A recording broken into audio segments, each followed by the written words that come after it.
Viennent d'élire leur président pour un troisième mandat. Cette élection contestée, voire boycottée par les oppositions, porte des atteintes graves à la démocratie. Des candidatures ont été empêchées de multiples manières, les résultats eux-mêmes ne sont pas certains. Pendant que les pouvoirs et les oppositions se renvoient la balle, ces deux pays menacent de s'enfoncer jour après jour dans la violence, faisant craindre le pire pour des populations qui sont les otages de ces désordres constitutionnels.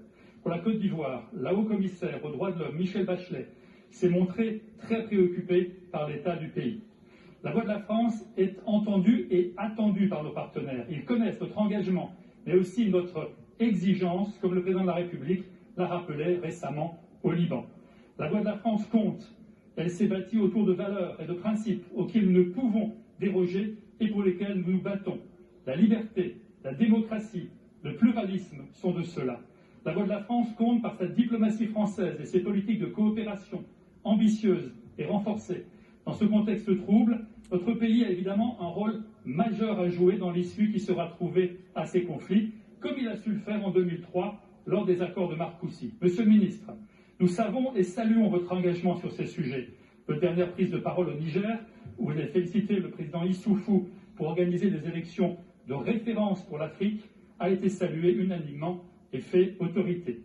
Malgré l'engagement au quotidien de notre diplomatie en Guinée ou en Côte d'Ivoire, la parole publique de la France n'y a pas semblé aussi claire et aussi incontestable. Monsieur le ministre, pouvez-vous réaffirmer que la France est et sera toujours du côté des peuples et des libertés publiques?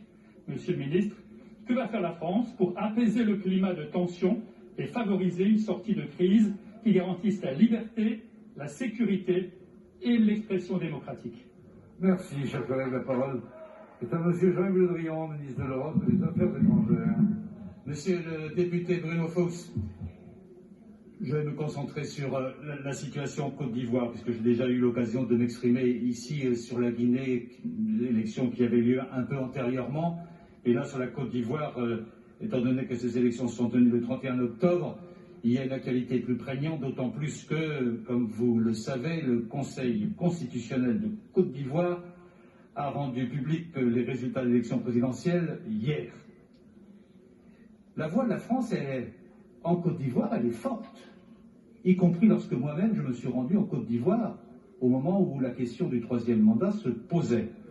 Et nous avons à plusieurs reprises, en parfaite harmonie avec l'Union européenne, fait valoir nos inquiétudes sur le climat de tension qui a prévalu durant la tenue de ce scrutin. Et nous avons condamné les violences intervenues avant, pendant et depuis le scrutin.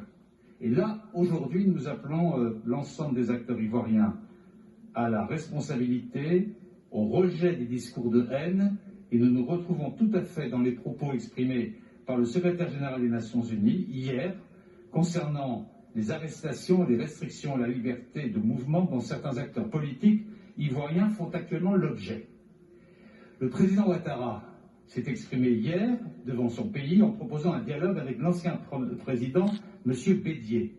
Cela va dans le bon sens et nous souhaitons par contre très clairement que des actes contribuent rapidement à l'apaisement.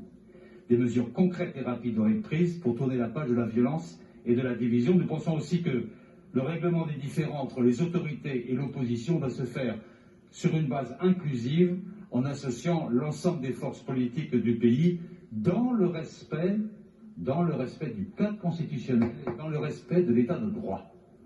Merci, Monsieur le ministre. La parole est à Monsieur